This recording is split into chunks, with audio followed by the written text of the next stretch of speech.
The Galactic Senate had a room for emergencies. It was deep underground, 12 levels below the main chamber, carved into the bedrock of Centaura Prime, sealed with doors thick enough to stop a railgun round at close range.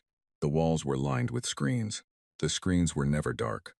Somewhere in the galaxy, something was always going wrong. But the room had not been used for a full emergency session in 41 years. It was being used now.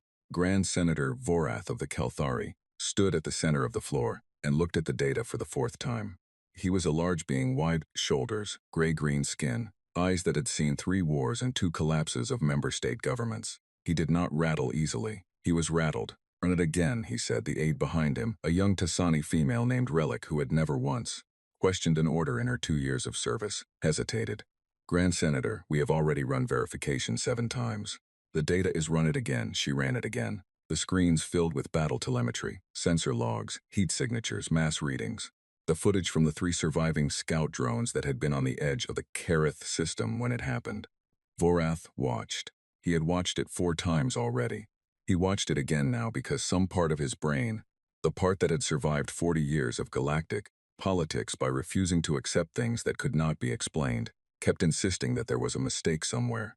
A corrupted file.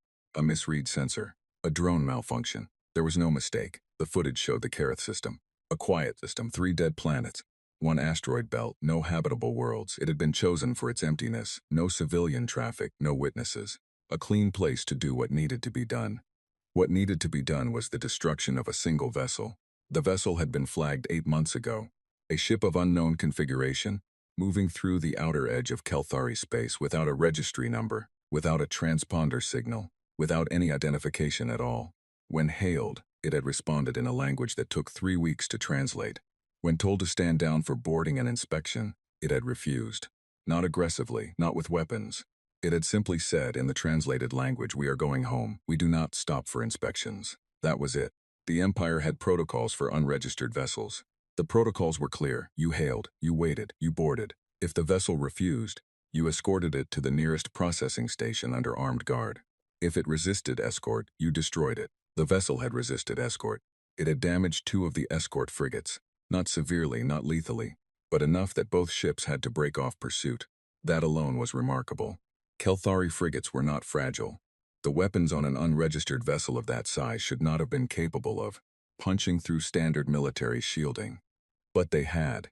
After that, the situation had escalated up the chain of command until it reached the office of Fleet Admiral Sen. Sen was not a patient being. He was also deeply conscious of what it meant, politically, symbolically, for a random unregistered ship to damage Imperial military vessels and then just leave. To continue on its way as if the Imperial Navy were a minor inconvenience. Sen had sent a battle group, not a patrol, not a larger escort. A battle group. 7 ships, the cruiser Undying Reach as the flagship, 2 destroyer-class vessels, the Hammerclaw and the Sunder, 3 heavy frigates, 1 dedicated electronic warfare vessel, 142 crew across all ships, all of them experienced, all of them armed with weapons that had won engagements against pirates, smugglers, and 2 breakaway member state militaries in the last decade. The mission had been rated as routine suppression. Estimated engagement duration, 12 minutes. Vorath watched the footage again. The battle group had caught the unregistered vessel at the edge of the Kareth system. The Undying Reach had transmitted a final warning in 3 languages, including the vessel's own. The warning had given the crew 30 seconds to power down weapons, cut engines, and prepare for boarding. The vessel had not powered down. It had turned. Vorath had watched this part more times than he could count now. He kept watching it for the same reason a person probes a sore tooth with their tongue. Not because it helped, but because some part of the brain refuses to let things be. The unregistered ship turned. It was smaller than the Undying Reach, significantly smaller, roughly the mass of a heavy frigate. Its configuration was strange, angular in ways that Kelthari ship design never was. Flat surfaces where there should have been curves. It did not look like a warship, not by Imperial standards. It looked, if anything, like something that had been designed by a species that had never seen another species' ships. Like something designed from scratch with no reference point. The Undying Reach fired first. Standard opening salvo. 4 primary batteries. 2 torpedo spreads the full weight of a cruiser's opening punch. The kind of strike that had crippled warships twice its size. The unregistered vessel moved. Vorath had watched it so many times that he had started to think he was seeing things. Ships did not move like that. Not at that mass. Not at that speed. The laws of physics that govern thruster output and inertia and turning radius did not allow for what the drone footage showed. The vessel moved like it had been designed by something that did not respect the Empire's understanding of physics. The salvo hit nothing. Then the unregistered vessel fired back. The Undying Reach, 230 meters of armored cruiser hull, triple-layered shielding, the most decorated ship in the Fifth Fleet, came apart in 11 seconds. Not damaged, not crippled, apart. Vorath had checked the mass readings from the drone. The debris field matched. The Undying Reach was gone. What followed was not a battle. Vorath was not sure there was a word for it in any of the 14 languages he spoke. The two destroyers moved to engage. The frigates spread out to create a crossfire. The electronic warfare vessel began attempting to jam the unregistered ship's targeting systems. A standard tactic, something that had blinded enemy vessels in a dozen engagements. The unregistered vessel appeared to ignore the jamming entirely. It moved through the battle group the way a person might walk through a room. Unhurried. Each pass, something died. The Hammerclaw lasted 4 minutes and 20 seconds. The Sunder lasted 2. The 3 frigates went in under 3 minutes combined. The electronic warfare vessel, the slowest, the least armed, the one that had no business being in a fight, lasted the longest, almost 6 minutes, because the unregistered vessel seemed to set it aside and come back to it last. Then it was over. 7 Imperial ships. 142 crew. Gone, the unregistered vessel had taken damage. The drone sensors registered heat blooms along 2 sections of its hull that suggested significant internal damage. It had not come through clean, but it had come through. It had turned back onto its original heading. It was still going home. Vorath stopped the footage. The room was very quiet. 12 senators around the walls, all of them staring at the same screens, all of them wearing the expression of people who had just been told that something they had believed to be solid ground was, in fact, a painted floor above an empty shaft. "What is it?" said Senator Marin of the Draith. Not a question, a kind of quiet demand. "What is that ship?" "We don't know," Vorath said. "Then where is it from?" Vorath pulled up the second file, the translation team's report, the analysis of the language used in the initial hailing exchange 8 months ago. 8 months of work, because the language was genuinely alien, not related to any of the 4,700 registered languages in the Imperial database. Not a dialect of anything, not a pidgin, not a trade tongue. It was something new.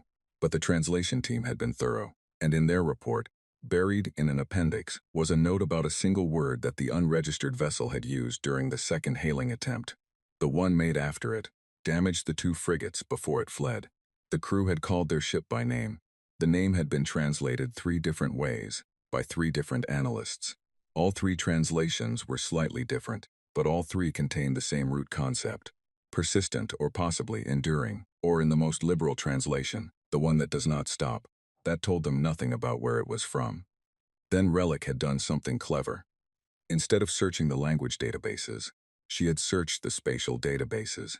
She had taken the ship's heading, its original heading before the battle group intercepted it, and the heading it resumed after, and she had plotted the line. She had extended it backward past Kelthari space, past the territories of 4 other member states, past the neutral zones and the unmapped regions and the dark patches at the edge of the empires. Survey data. She had extended it forward, past the current position following the vector. At both ends, the line eventually terminated at the same location, a star system, a system that was in the database, flagged, cataloged, assigned a number. SL227G, a single yellow star, 8 planets, 1 large moon orbiting the 3rd planet. Surveyed 230 years ago by an Imperial scout fleet. The scout fleet's report had been filed and archived. The 3rd planet had shown signs of primitive habitation, pre-spaceflight civilization, early industrialization stage, no threat assessment, no follow-up required. The file had been closed. No one had looked at it since. Vorath stared at the system designation on the screen for a long time. "Pull the original survey," he said. Relic pulled it. The survey was 230 years old. The civilization on the 3rd planet had been using combustion-based locomotion. Their most advanced flying machines were early fixed-wing atmospheric craft. They had not yet split the atom. They had no concept of faster-than-light travel. 230 years ago. "How long," Vorath said, "does it take for a civilization to go from atmospheric flight to that?" He gestured at the frozen frame on the screen, the angular ship, the debris that had been the Undying Reach. No one answered, because no one knew. The Empire had records of dozens of civilizations at various stages of development. It had records of member states who had made the leap from early spaceflight to interstellar capability. The fastest transition in recorded imperial history had been the Veth, who had done it in 400 years. If this civilization had done it in 230, we need more information, Senator Marin said. Yes, Vorath agreed. We need to know if that was a military vessel. We need to know if they have more. We need to know why it was in our space. We need to know. We need to know everything, Vorath said, and we know almost nothing. He looked at the debris field one more time. 142 crew, 7 ships, 11 seconds for the flagship. Send a diplomatic mission, he said. Not military, not armed. A diplomatic vessel, long-range survey equipment, translation specialists. He paused. And tell them to be careful. Senator Marin looked at him. Careful of what? We don't even know what they are yet. Vorath looked at the screen. That's exactly why. 3 weeks later, in a system on the far side of the outer rim, a battered angular ship dropped out of faster-than-light travel inside a debris field that used to be a refueling station. The ship's hull was scorched in 2 sections. Internal pressure in one compartment had dropped to 0. The crew had sealed it and moved on.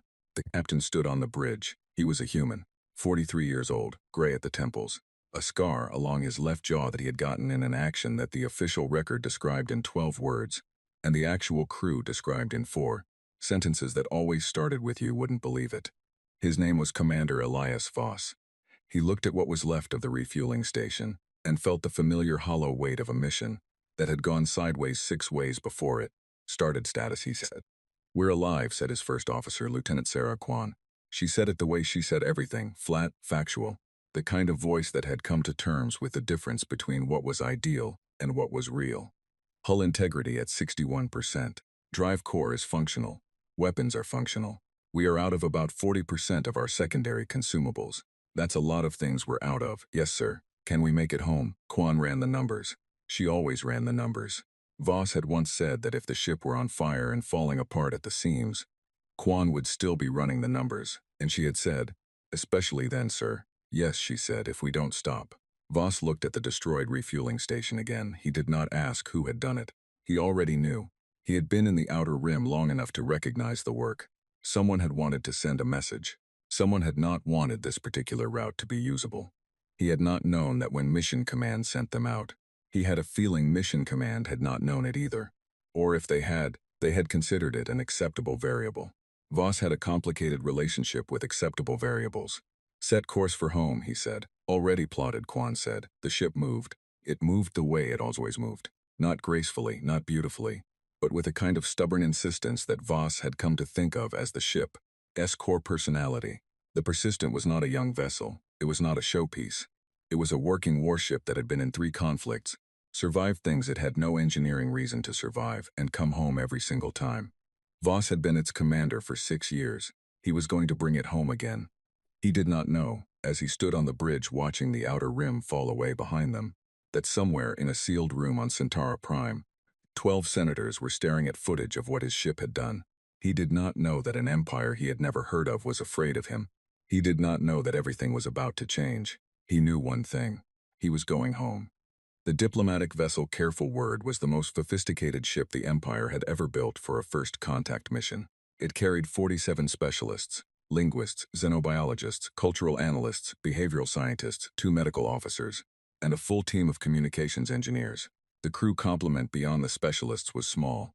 20 sailors, a captain, and a first officer who had been chosen specifically because she was known for staying calm in rooms where everyone else was losing their composure. The Careful Word was also, technically speaking, unarmed. It had defensive systems, point defense arrays, ablative shielding layers that could absorb a moderate weapon strike without catastrophic hull failure. But it carried no offensive weapons, because Grand Senator Vorath had been very clear. This mission was to observe and make contact, not to fight. The last time the Empire had sent armed ships toward that particular corner of the galaxy, 142 people had not come back.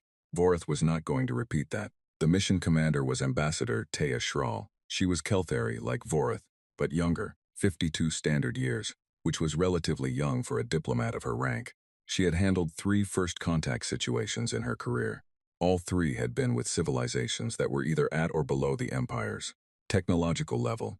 She had never walked into a room where the other party had already destroyed a battle group. She was thinking about that as the careful word dropped out of FTL travel and the navigation officer announced their arrival at the edge of the SOL-22 7G system.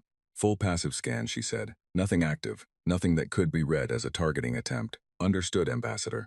The passive sensors began painting a picture. It took a few minutes. Passive scans were slower than active ones, but they were invisible, and invisibility mattered right now. Shral wanted to know what they were dealing with before she announced herself. What the passive sensors showed her made the room very quiet. The third planet was what the survey had noted. Blue-green, large oceans, a single significant moon. From a distance, unremarkable. Thousands of planets in the Empire looked similar, but the system was not empty. There were structures. The passive scan picked up metallic signatures in orbit around the third planet. A lot of them. The AI began sorting and categorizing, and Shral watched the count climb. 40, 80, 120. Eventually, it stopped at 217 distinct orbital objects, large enough to register as structures rather than debris. 217. The Empire's home system had 43 orbital installations. Centauri Prime was the most heavily developed world in the known galaxy. Are those, her navigation officer started, habitats, the xenobiologist confirmed from across the bridge. Some of them. The mass readings suggest several are purely functional. Docking facilities, manufacturing platforms. Some have atmospheric signatures consistent with inhabited pressurized environments. What's the population of the third planet? Shral asked. The AI cross-referenced the survey data against standard demographic growth models and produced an estimate. Shral read the number twice, 8 billion. The estimate, accounting for 230 years of growth from the primitive civilization the scout had noted, gave an estimate of 8 billion beings on the third planet alone. The orbital habitats were harder to estimate, but the AI gave a conservative number of somewhere between 50 and 100 million additional. The Empire's entire population was 700 billion spread across 300 worlds. This single planet had 8 billion people. Shral was a diplomat. She was trained not to show the things she was thinking on her face. She was very glad of that training right now. Keep scanning, she said. I want traffic analysis. How many ships are moving in this system? The answer came back in pieces as the passive sensors accumulated data. A lot of ships were moving, not military ships. Most of them were clearly civilian traffic, small vessels moving between the planet and the orbital structures, larger cargo ships making runs between the planet and what appeared to be mining operations in the asteroid belt. The traffic was dense. It was constant. It was the traffic of a system that had been industrialized for a long time and had never stopped. But there were military ships too. Shral counted them carefully. 11 ships that the AI flagged as likely military based on hull configuration, mass readings, and the kind of movement patterns that were different from the civilian traffic. They moved with purpose. They patrolled. Several of them were significantly larger than the careful word. One of them was very large. The AI took 3 minutes to assemble enough passive data to give her a mass estimate on the largest vessel. When it did, Shral looked at the number for a long moment and then asked the AI to verify it. The AI verified it. The largest ship in the system massed 4 times what the Empire's largest dreadnought massed. That can't be right, said her first officer. Lieutenant Commander Holt. He was Tisani, young, usually steady. He did not sound steady right now. The AI doesn't make errors on mass readings, the xenobiologist said. Then that ship is very large, Shral said crisply. Keep that observation in mind and set it aside for now. I need us focused. She stood up from her chair and straightened her diplomatic sash, a physical habit, something she did when she needed to settle herself. We are going to transmit a contact signal. Standard first contact protocol. Our identity, our purpose, an expression of peaceful intent. We will transmit in the language used by the vessel we encountered. We will wait. And if they respond with weapons rather than words? Holt asked. Shral looked at him steadily. Then we will have learned something important about them in a very short period of time. She paused. Begin transmission. The careful word sent its signal. On Earth, in a building in Geneva that had no name on its exterior door, a communications officer named Petty Officer Danny Reeves was on the tail end of a 12-hour shift when the alert came in. She almost missed it. She had been watching the passive deep space feeds for 6 hours. It was not an exciting job. The feeds were mostly noise. Occasionally, a distant stellar event would register. Once memorably, a chunk of rogue comet had drifted into detection range and sent 3 analysts scrambling before the AI correctly identified it as ice and rock. The alert was different. It was a signal structured, repeating, not a natural phenomenon. Reeves sat up. Her hands moved to the analysis console. She ran the signal through the standard filters and then, because the filters were not making sense of it, ran it through the advanced xenolinguistic processor that the department kept for occasions exactly like this one. The processor took 40 seconds. Then it produced a translation. Not a perfect translation, a rough one. The kind you get when a language has been partially decoded and the rest filled in with best guesses. But rough was enough. We come in peace. We are the Kelthari diplomatic mission aboard the vessel Careful Word. We seek contact with the civilization of this system. We mean no harm. We ask only to speak. Reeves stared at the translation, then she hit the alarm. Within 6 minutes, the room went from 2 people to 30. Within 12 minutes, the deputy director of the First Contact Office was on a secure line to Geneva Command. Within 20 minutes, a general was being woken up somewhere in a building in Brussels. Within 3 hours, every major government on Earth knew. Within 6 hours, the argument had started about who would respond, what they would say, and whether the response should be military or civilian. It was, one exhausted diplomat noted in a private message to a colleague, very much a very human response to an extraordinary situation. The reply came 47 hours after the Careful Word's initial transmission. Schral had spent those 47 hours in a state of contained tension that she was extremely careful not to let her crew see. She had slept 4 hours. She had eaten what the nutrition staff brought her without tasting any of it. She had read the AI's continuous scan reports with the focus of a person who was trying to understand something that kept growing more complicated every time they looked at it. The reply came in the same language the Careful Word had used, the language of the vessel they had intercepted, which the Empire's translators had partially decoded. But it was more grammatically precise than the Empire's version, as if the people who sent it had the full language and the Empire had been working from fragments. Because they had. It was their language. The translated reply said, "We received your message. We have questions. Our first question is this: why did your warships attack one of ours?" Schral read it twice. The phrasing was what struck her. Not your ships attacked us. Not an emotional accusation. A question. Calm, direct, asking for a reason. Either these people were extraordinarily disciplined, or the attack on the unregistered vessel had been a provocation they were not particularly surprised by, or they were simply very good at keeping emotion out of the first sentence. She drafted her response carefully. It took 4 hours and 6 revisions. She explained what the Empire was, what its protocols were, why the unregistered vessel had been approached, why the battle group had been sent. She was honest about the escalation. She did not minimize it. She did not apologize directly, not in the first message, because she had learned that premature apologies in first contact situations often read as weakness to cultures that had not yet established whether the diplomat represented something worth respecting. But she acknowledged that the Empire had not understood what it was dealing with, and that the outcome had not been what the Empire intended. She sent it. The reply came back in 19 hours. It was longer this time. Schral read through it with both her chief linguist and the xenobiologist standing over her shoulder, all 3 of them annotating the rough translation in real time. The people of the third planet, they called themselves humans, and their world Earth and their star Sol, had a number of things to say. They had known about the Empire for approximately 7 months, ever since the first contact with their patrol vessel.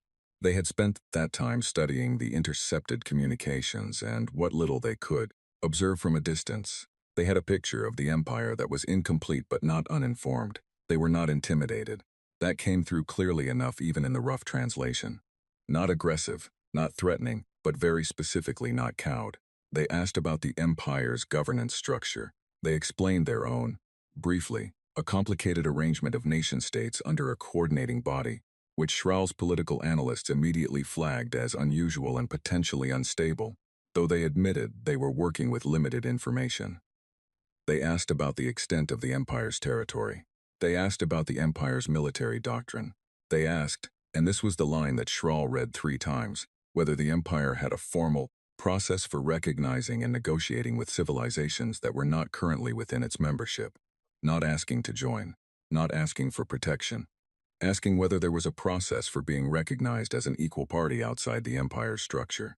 Schral set the document down. They know exactly what they want, her chief linguist said. Yes, Schral agreed. They want to negotiate from a position of, he hesitated, choosing the word carefully. Parity, yes. He looked at the scan data, the orbital structures, the traffic patterns, the very large ship. Do they have the capability to back that position up? Shral thought about the undying reach, about 11 seconds, about what a debris field looked like on a drone feed. I think, she said, we should proceed as if they do. In the Geneva building with no name on the door, Petty Officer Reeves was 3 hours into her next shift when the latest translation came in from the human diplomatic team.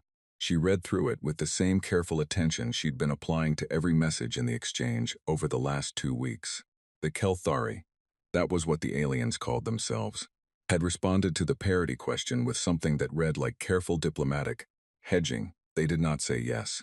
They did not say no. They talked about the complexity of imperial law and the structure of the recognition process and the role of the Senate in making such determinations, which, in Reeves's experience, and she had spent 4 years translating diplomatic communications before being assigned to this office, meant, we are going to check with our bosses and get back to you. What interested her more was what the Kelthari had not asked about. They had not asked about human military capability. Not directly. They had asked about governance and structure and process, but not about ships, not about weapons, not about numbers.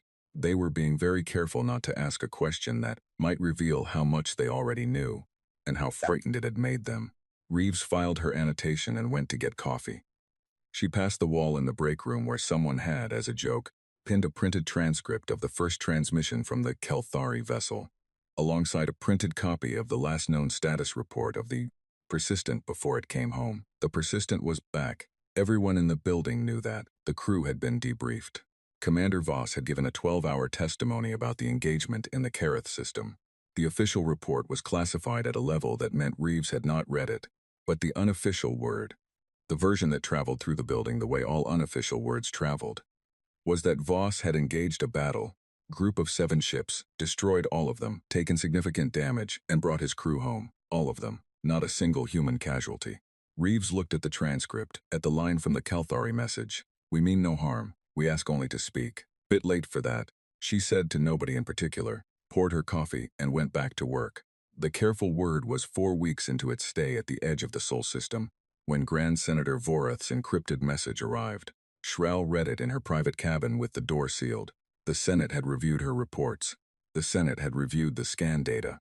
The Senate had reviewed the analysis from the specialists, and the translations from the linguists, and the opinion papers from the behavioral scientists. The Senate was divided. Half of them wanted to treat the humans as a potential threat and position military assets at the edge of the system as a deterrent, not an attack, a presence, a demonstration that the Empire took the situation seriously. Half of them thought that was exactly how you started a war with a civilization that had already demonstrated it could destroy a battle group with a single vessel.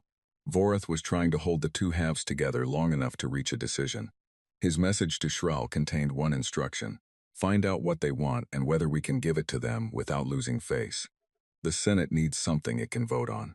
Shral read the message twice, then deleted it. She went back to the bridge. Outside the viewport, the Sol system glittered. Somewhere in there, among the traffic and the orbital structures and the quiet industrial hum of a civilization going about its business, was a ship called the Persistent. It was currently docked at a station the humans called Waypoint 3, being repaired. Shral had that information because the humans had offered to tell her its status, unprompted, during the last exchange, as if they wanted her to know where it was, as if they were being very deliberate about transparency, as if they knew that a diplomat who had to report back to a frightened Senate would find it useful to be able to say, we know exactly where the ship is, it is docked, it is being repaired, it is not pointed at anyone. Shral had been in diplomacy for 30 years. She had never met a civilization that understood the mechanics of it so quickly. Open a channel, she said. It's time to ask to meet in person. The meeting was held on a station, not on Earth, because the humans had decided, after 48 hours of argument between their coordinating body and their individual nation-states and their military commands and their diplomatic offices, that inviting an alien delegation to the surface of their homeworld, before knowing the full shape of their intentions, was a risk they were not going to take.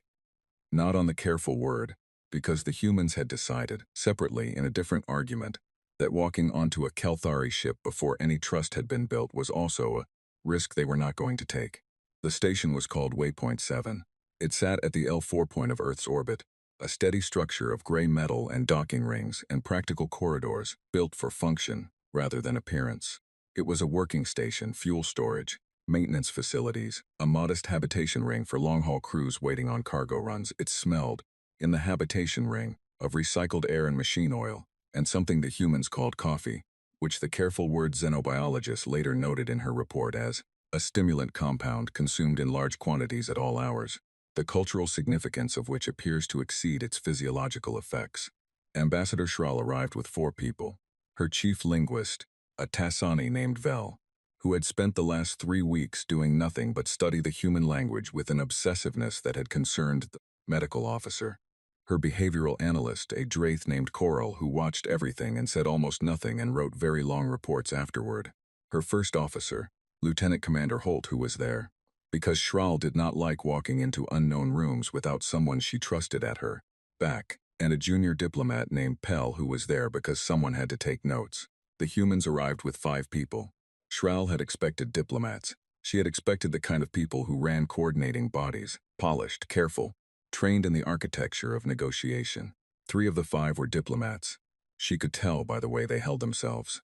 The lead human diplomat was a woman named Director Amara Osi, small and composed, with close-cropped gray hair, and the kind of stillness that people develop over decades of sitting across tables from difficult problems.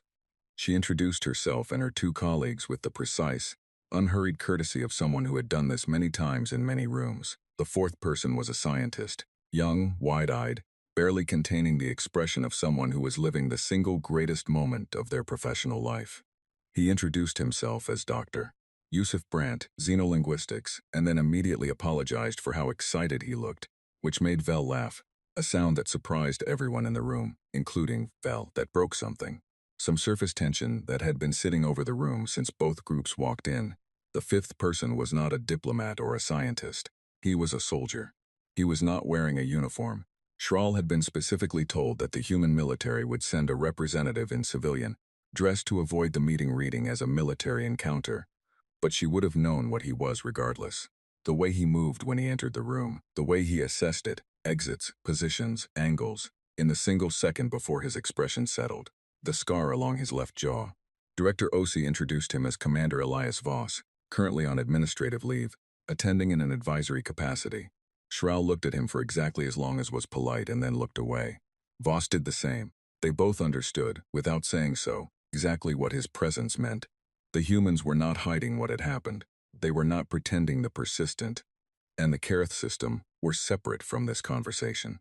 Voss was in the room the same way the unasked questions were in the room. Acknowledged by presence, not by words.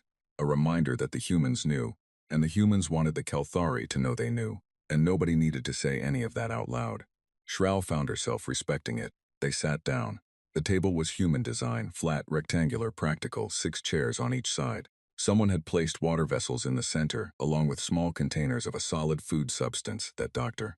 Brandt later explained was called biscuits and were, in his words, culturally mandatory at this kind of meeting. I'm not entirely sure why. But please eat one, it will help. Coral ate one. His report later noted that it was dense, slightly salted, and communicated nothing threatening. Schral began. She had prepared an opening statement. She had written it and revised it 7 times on the careful word with input from her entire team. It covered the Empire's history, its structure, its membership, and how it worked, its protocols for first contact and integration of new civilizations into its system. She gave it. Director Osi listened without interrupting.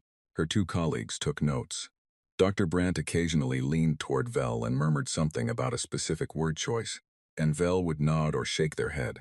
A quiet linguistic consultation running alongside the main proceedings. Voss sat with his hands folded on the table and looked at Schral while she spoke, not hostile, not warm, just watching. The way someone watches a road they are about to drive on. When she finished, Director Osi said, "Thank you. That was very clear." She paused for exactly the right amount of time. "I'd like to ask a few questions if I may." "Of course," Schral said. "The Empire's membership structure, the process by which a civilization joins, how voluntary is it?" Schral had expected this question. She had prepared a careful answer about the consultation process and the negotiation framework and the rights of member states. She gave that answer. Osi listened to it and then said, "And if a civilization declines membership, the Empire respects the sovereignty of civilizations that choose not to join. Have any declined?" A pause, small, probably imperceptible to anyone who was not watching for it. Coral noted it in his report anyway. "There have been cases," Schral said, "where civilizations at early stages of development have been given time to develop before the question of membership is formally raised. That isn't quite what I asked. Shral looked at her. Osi looked back, both of them completely still. No, Shral said. In the history of the Empire, no civilization that has been formally approached has declined. Osi nodded slowly. I see. She made a small note. A second question. The ships you sent to intercept the Persistent, were they sent to escort or to destroy? This question Shral had also prepared for. The answer she had prepared was about protocol escalation and the Empire's standard procedures for unregistered vessels. She looked at Voss. He was looking at her. She gave the prepared answer. Osi listened to it and nodded again. In the same way she had nodded the first time. Not agreement, just acknowledgement. The careful nod of someone filing information in a column marked things I will return to later. Third question, Osi said. And I want to be direct about why I'm asking this one. Because I think directness serves us better here than diplomatic language. She folded her hands. The Empire has 700 billion citizens spread across 300 worlds. Earth alone has 8 billion people. We are, by any reasonable measurement, a very small civilization compared to yours. We understand that. We are not confused about the scale difference. She paused. But you sent a diplomatic mission rather than another military response. And you asked for a meeting. And you've been very careful, in everything you've communicated, to present this as an equal conversation. She held Shral's gaze. So my question is, what do you actually want from us? The room was quiet. Corel was very still. Pell had stopped writing. Shral said, understanding. Of what? Of you. She let it sit for a moment. The Empire has existed for 400 years. In that time, we have encountered and incorporated hundreds of civilizations. We have a very complete picture of how civilizations develop, how they grow, what they want, what they fear. We have models and frameworks and historical precedent for almost every situation we have encountered. She paused. You do not fit any of our models. Dr. Brandt made a small sound that might have been a laugh, quickly suppressed. Osi's expression did not change. Voss's expression did not change. In what way? Osi asked. Your rate of technological development is unlike anything in our records. 230 years ago, our scouts noted that your civilization had not achieved spaceflight. You have now. Shral spread her hands slightly, a Kelthari gesture of acknowledged complexity. The vessel the Persistent engaged at Kareth. Our engineers have reviewed the sensor data extensively. We cannot replicate several of the weapon systems your ship used. We do not understand the propulsion behavior we observed. We do not know how a ship of that mass moves the way it did. Voss shifted slightly in his chair. It was the first movement he had made in 20 minutes. Osi said, You're telling us that our technology surprised you. Yes. And the Senate found that frightening. Yes. Osi looked at her for a long moment. Then she said, in a tone that was not unkind but was very precise, Ambassador, I want to tell you something. And I want you to understand that I'm telling you this not as a threat but as information. Because I believe you're an honest person trying to do a difficult job. Go ahead, Shral said. Earth is not the only human world. The room did not change. The air still circulated. The water vessel still sat in the center of the table. Pell still had a pen in hand. But something shifted. Shral felt it the way you feel a change in pressure before a storm. We have 17 established colonies, Osi continued. 4 of them are within what your charts designate as your outer territory. We've been there for between 30 and 60 years. We didn't ask permission because we didn't know you existed. We know now, she paused.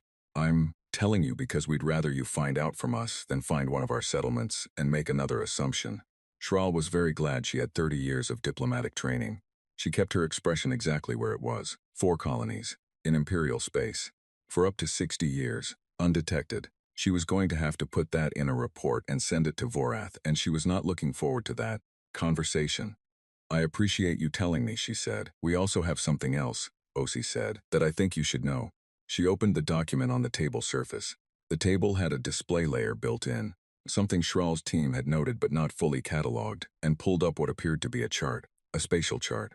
Trajectories, distances, coordinates. These are the 8 vessels we currently have in deep space, Osi said. Their positions as of 48 hours ago, their headings, their intended missions.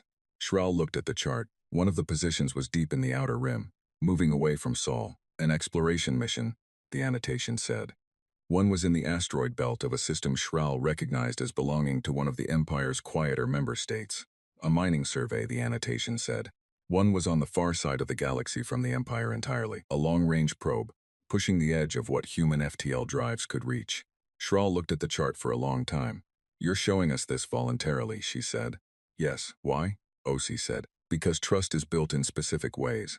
One of those ways is demonstrating that you're not hiding things you could hide. She met Schrahl's eyes. We're showing you where our ships are. We're telling you about our colonies before you find them. We're telling you about our capabilities before you feel compelled to test them again. Her voice stayed even.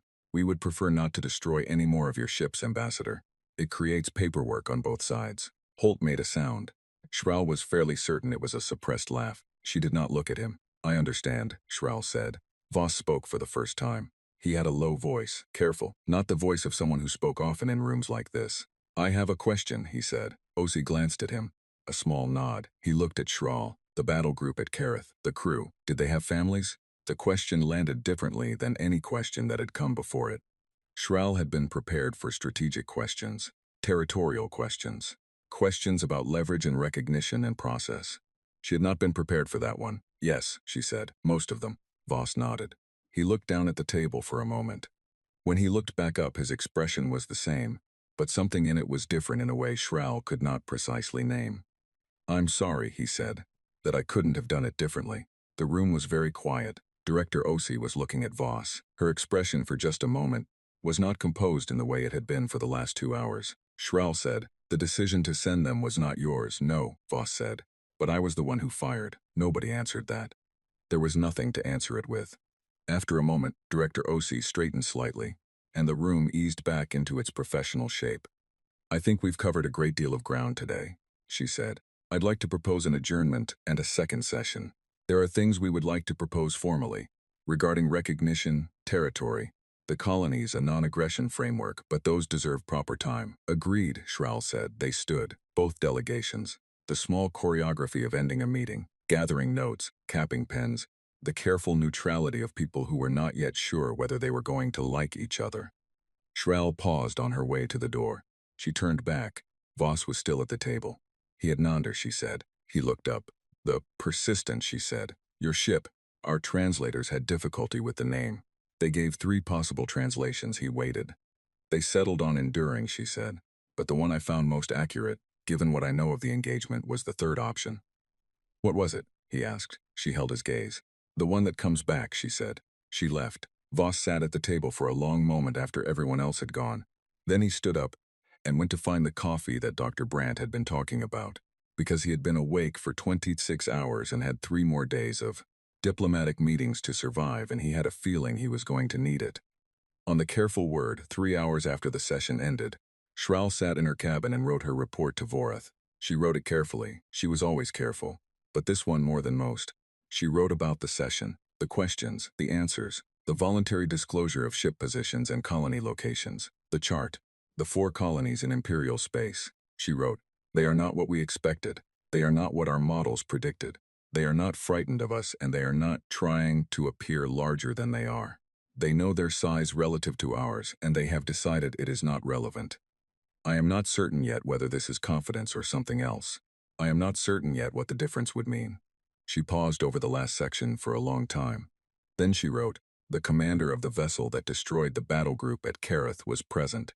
He apologized for the deaths of the crew, not for the engagement, not for winning, for the deaths specifically. He described the limitation of the situation, that he could not have done it differently, without using it as justification. I found this difficult to categorize. I am still finding it difficult to categorize. She paused again. My recommendation.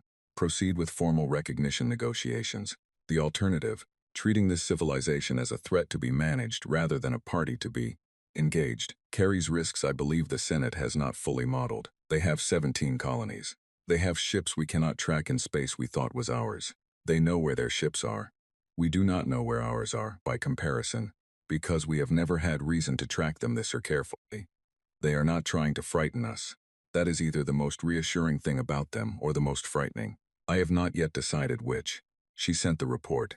Outside the viewport, the Sol system turned at its own pace, indifferent and enormous, going about the long business of being a civilization that had not been in anyone's records until very recently and had not let that stop it for a single day. The debate lasted 11 days. Vorath had known it would be long. He had not expected it to be ugly. The emergency chamber under Centauri Prime was not designed for comfort. It was designed to function. The lighting was flat. The chairs were built for endurance, not ease. The screens were always on. 11 days in that room with the same 47 senators, the same recycled air, the same arguments cycling back around every 18 hours like a tide that did not know it was supposed to stop. Vorath had aged in that room. He could feel it. The debate had two positions. They had been the same two positions since day one. The first position belonged to the bloc led by Senior Senator Dral of the Veth. Dral was old, older than Vorath.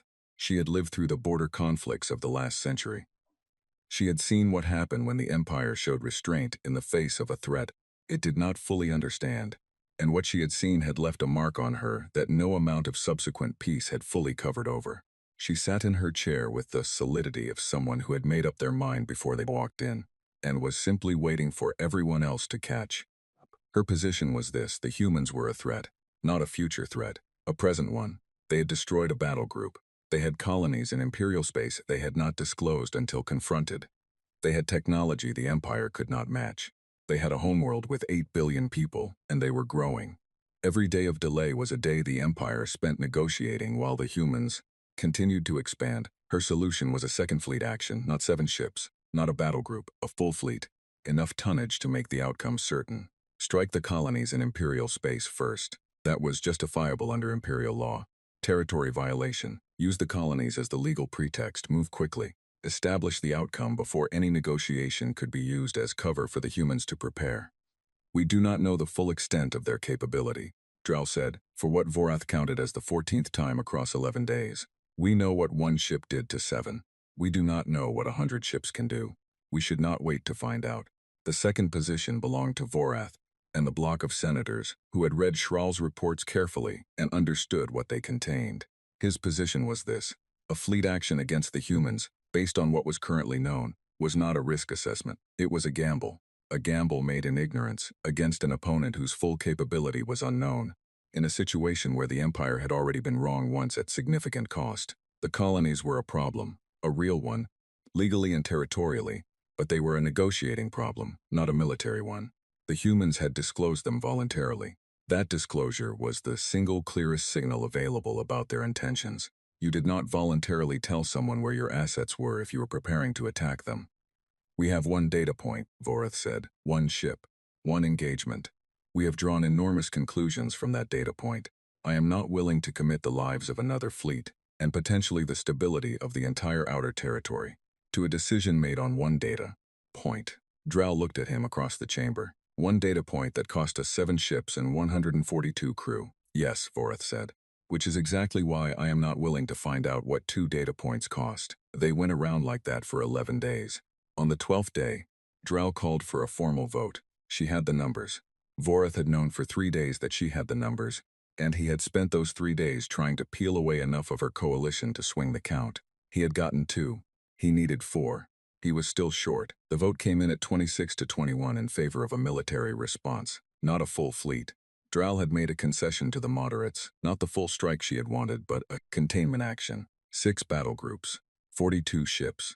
They would move on the 4 human colonies in Imperial space simultaneously, occupy them, and use them as leverage in negotiations. The humans would be told that the colonies were held pending a satisfactory resolution of the recognition and territorial questions. If the humans complied, the colonies would be returned. If they did not, the vote left that sentence unfinished. Vorath read the motion. He read it twice. He looked at the 26 senators who had voted for it. You are making a decision, he said, based on what 1 human ship did to 7 of ours, and your plan is to send 42, Drow said. 42 is not 7. No, Vorath agreed. It is not. He set down the motions. I want it entered in the record that I oppose this action. I want it entered that I consider it strategically unsound and diplomatically catastrophic. I want it entered that when the outcome is known, the record will show that this chamber was warned. He sat down. The motion passed. Shrall received the Senate's order 14 hours later. She read it in her cabin with the door sealed, which was becoming her habit for documents she did not want to be seen reading in public. She read it once, then again. Then she sat for a long time looking at nothing in particular. The order was clear. She was to continue diplomatic contact with the human delegation. Specifically, she was to schedule another session as soon as possible and keep it going for as long as possible. While the session was ongoing, the 42 ships of the containment action would move on the colonies. By the time the humans knew the colonies had been seized, it would already be done. She was, in other words, being asked to be a distraction. Shral had been in diplomacy for 30 years. She had never been asked to be a distraction before. She thought about Director Osi. The careful hands folded on the table. The voluntary chart of ship positions. We would prefer not to destroy any more of your ships, Ambassador. It creates paperwork on both sides. She thought about Voss. I'm sorry. That I couldn't have done it differently. She looked at the order for a long time. Then she picked up her secure communication unit and sent a message to Vorath. The message said, I will follow the Senate's order. I want it noted, for the record, that I believe this will not end the way the Senate expects it to end. I also want it noted that I believe the humans will know before the ships arrive. I do not know how. I believe they will know. She sent it and went to schedule the second session. Petty Officer Reeves was on shift when the anomaly appeared. It was not a signal. It was not a transmission. It was a pattern. She had been watching the deep space sensor feeds for 3 months now. She knew what normal traffic looked like. She knew what standard Imperial movement patterns looked like, having spent 6 weeks studying everything they had been able to passively collect about Kelthari ship behavior during the careful words, stay at the edge of the system. The pattern was subtle, small changes in the background density of the sensor noise at 4 specific points in the outer, territorial zone, the kind of changes that came from large objects moving through FTL, the residual gravitational and electromagnetic wake of ships in transit. 4 specific points. Reeves pulled up the colonial registry. She overlaid the positions. The 4 points of sensor anomaly were in direct alignment with the 4 human colonies in what the Kelthari charts designated as Imperial Outer Territory. She checked her work 3 times. Then she hit the alarm. The room filled up faster than it had the first time. 3 months of watching this situation had put everyone permanently on a shorter fuse. The deputy director arrived in 4 minutes. A general arrived in 7. Reeves showed them the pattern. How confident are you? The deputy director asked. The pattern is consistent with large-scale FTL transit, Reeves said. Multiple ships. At each of the 4 colony locations. She paused. The timing is consistent with ships that departed Kelthari space roughly 14 days ago. That's 3 days before the second diplomatic session was scheduled, the general said. Nobody said anything for a moment. They scheduled the session, the deputy director said, while the ships were already moving. Still nobody said anything. Then the general said, very quietly, get me a line to Geneva Command, and someone get Director Osi out of bed. Director Osi arrived at the Geneva building at 3 in the morning local time. She did not look like someone who had been asleep. She looked like someone who had been lying in bed waiting for a specific piece of bad news to arrive. And it had finally arrived, and now she could get up and deal with it. She reviewed Reeves' analysis. She asked 3 clarifying questions. She looked at the overlay of colonial positions and sensor anomalies for a long time. Then she asked for Commander Voss. Voss arrived 20 minutes later. He was in civilian clothes, the same kind of clothes he had worn at Waypoint 7. He looked at the data and said nothing for a long time. How many ships? He asked. We can't get a precise count from passive sensors, Reeves said. Minimum estimate is 30, could be significantly more. Voss looked at the general. The general looked at Voss. An entire conversation happened in that look. The kind of conversation that only happens between people who have spent enough time in the same profession to not need words for the foundational questions. The colonies aren't military targets, Voss said. No, the general agreed. Civilians. Yes. How long before they arrive? The general looked at Reeves. Reeves said, based on the trajectory and standard Kelthari FTL speeds, which we have some data on from observing the careful word, approximately 46 hours. Voss stood very still. 46 hours, 4 colonies. Civilians who had gone out to the edge of known space to build something, who had not known the empire existed when they left, who were now sitting in the path of a containment action from a civilization they had no defenses against. What assets do we have in range? Voss asked. The general pulled up the deployment map. There were 3 human vessels within theoretical range if they pushed their drives hard. 2 were cargo ships that had been armed for piracy protection. Not warships, not anything close. 1 was a military patrol vessel.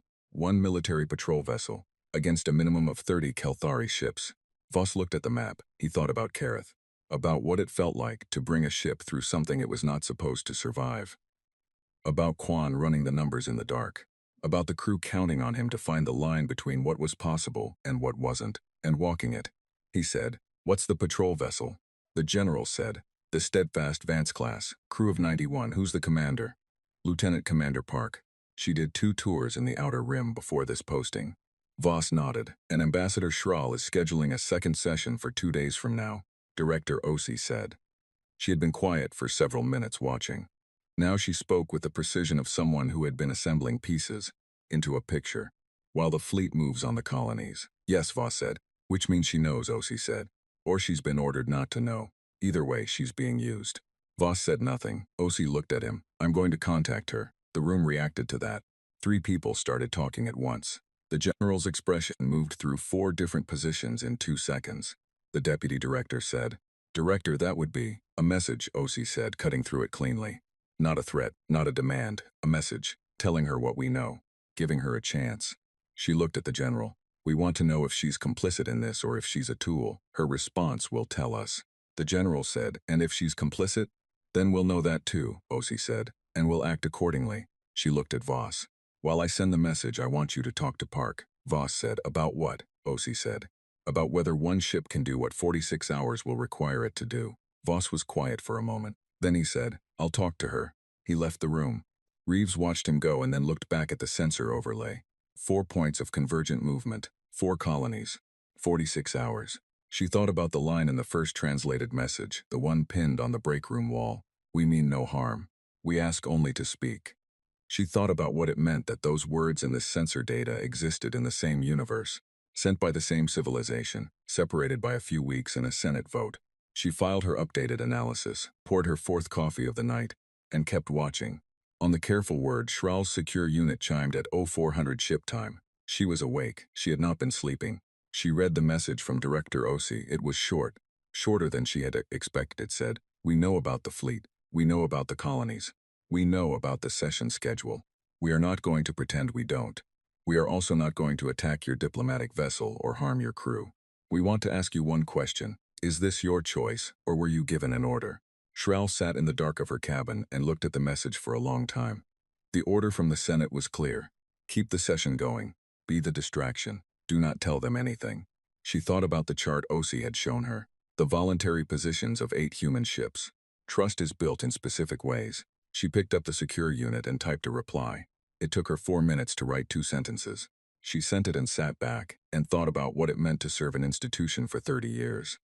And then, in a single moment, serve it differently than it had asked. The message she sent said, It is an order. I did not know when I scheduled the session. I know now. She paused, then added a 3rd sentence. Do what you need to do. I will do what I can from here. She set down the unit and looked at the viewport. Somewhere out there, 42 ships were moving toward 4 colonies. Somewhere out there, a patrol vessel called the Steadfast was being asked to do something that the numbers said was not possible. She had spent 30 years believing that diplomacy was the thing that made the impossible unnecessary. She was about to find out if that was still true.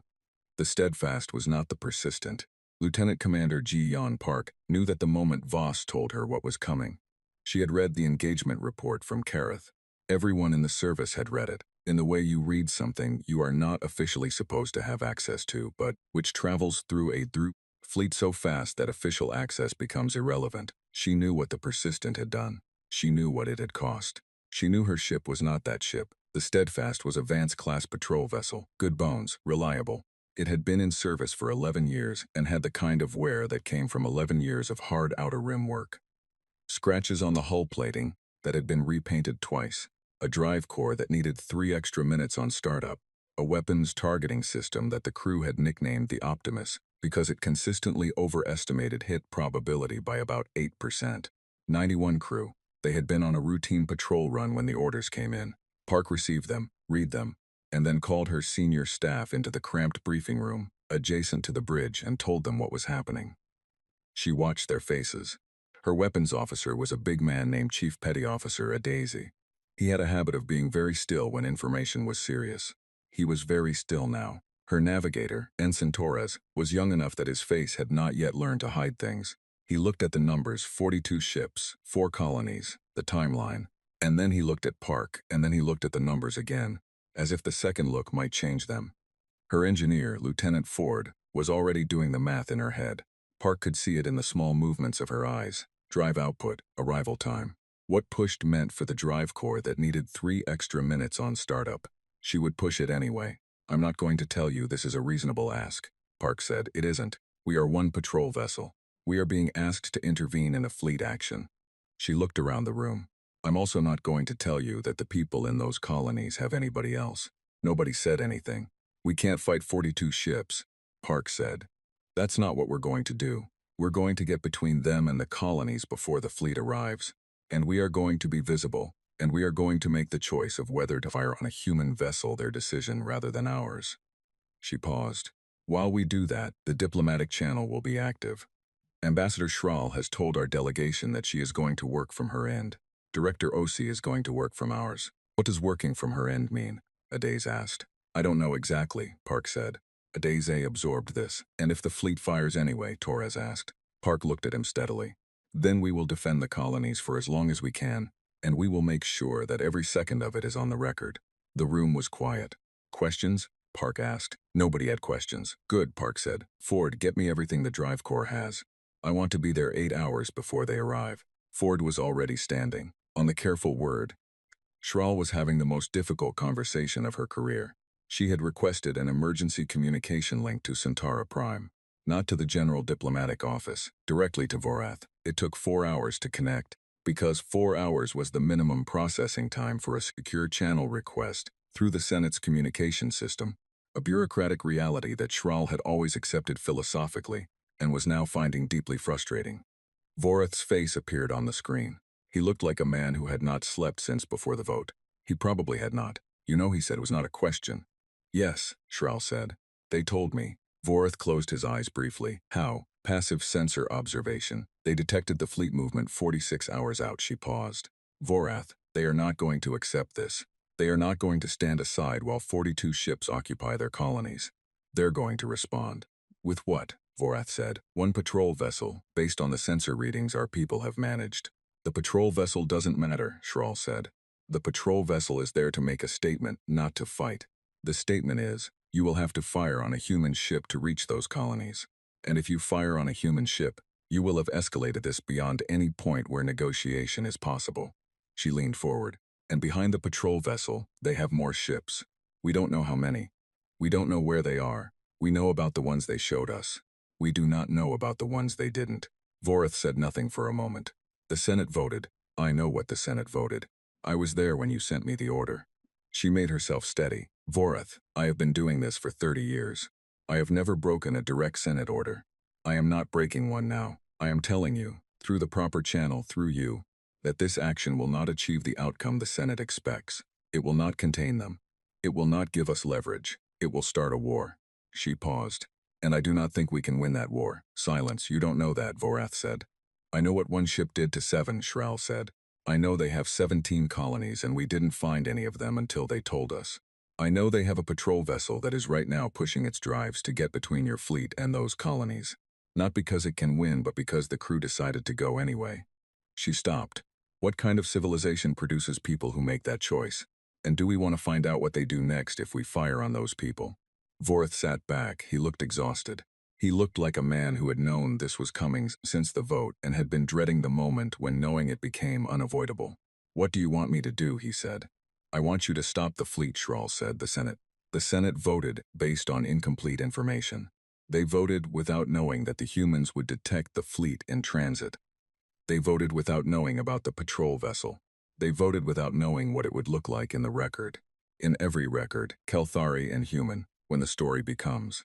The Empire sent 42 ships to seize civilian colonies while its diplomats sat in a meeting room being used as a distraction. She held his gaze.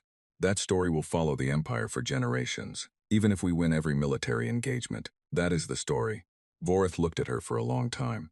You're asking me to go back into that chamber, he said. Yes. After I already lost the vote, yes. With new information that will make Drow look. Vorath, her voice cut through it quietly. The ships have 40 hours left. What do you want the record to say?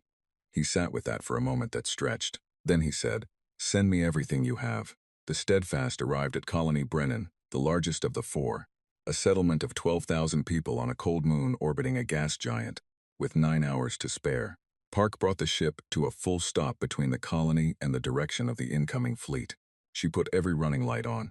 She made the Steadfast as visible as a ship its size could possibly be, a deliberate reversal of every tactical instinct she had, because the point was not to hide. The point was to be seen.